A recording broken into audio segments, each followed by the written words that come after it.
ఎవ్వరిని దేవుడు బలవంత పెట్టడం, బలవంతంగా తాళ్ళేసి లాగి కట్టి ఈడ్చుకుపోడు. ఛాన్స్ ఉంది చూస్తావా అంటాడు, అవకాశం ఇస్తున్నా వినియోగించుకుంటావా అంటాడు.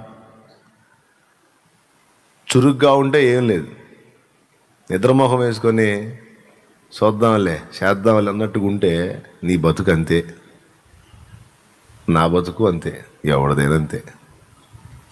అర్థమవుతుందని చెప్పేది.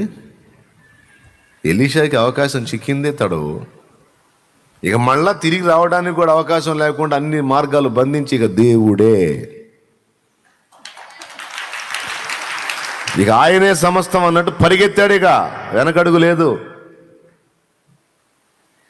కొంతమంది మళ్ళా పక్కన దారులు పెట్టుకొని వెళ్తుంటారు. దేవుడు నిన్ను సంపూర్ణంగా ఆయన పని కొరకు పిలిస్తే సంపూర్ణంగానే రావాలి.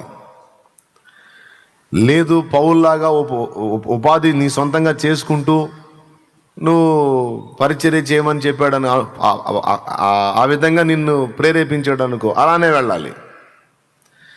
లేదు అయిపోయింది, ఇప్పటిదాకా కష్టపడ్డావు, పోషించబడ్డావు, అయిపోయింది, ఇప్పుడు నీకు పరిచర్య ఇచ్చాను, పరిచర్య ముందుకెళ్తుంది, ఇక దాన్ని వదిలేయి కంప్లీట్గా, ఇక నా చేతికి అందుబాటులోకి రా అని చెప్పినప్పుడు ఇక మళ్ళీ ఏ దారులు పెట్టుకోకూడదు. వదిలేయి అంటే వదిలేయాలి, అది చేస్తూనే వెంబడించంటే చేస్తూనే వెంబడించాలి. వ్యక్తిగతంగా దేవుడు నీకు ఇచ్చే అనుకూలతను బట్టి నువ్వు లోబడాలి. దేవుడు ఒకటి చెబితే మనం ఒకటి చేయకూడదు.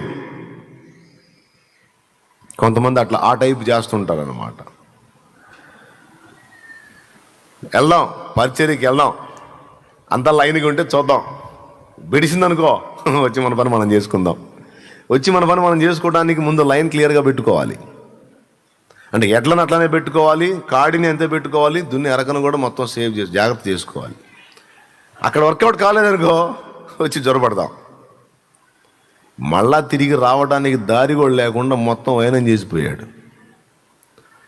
సంపూర్ణ సమర్పణకి అదొక నిర్వచనం, అదొక సాక్ష్యం. ప్రభువుకు స్తోత్రం.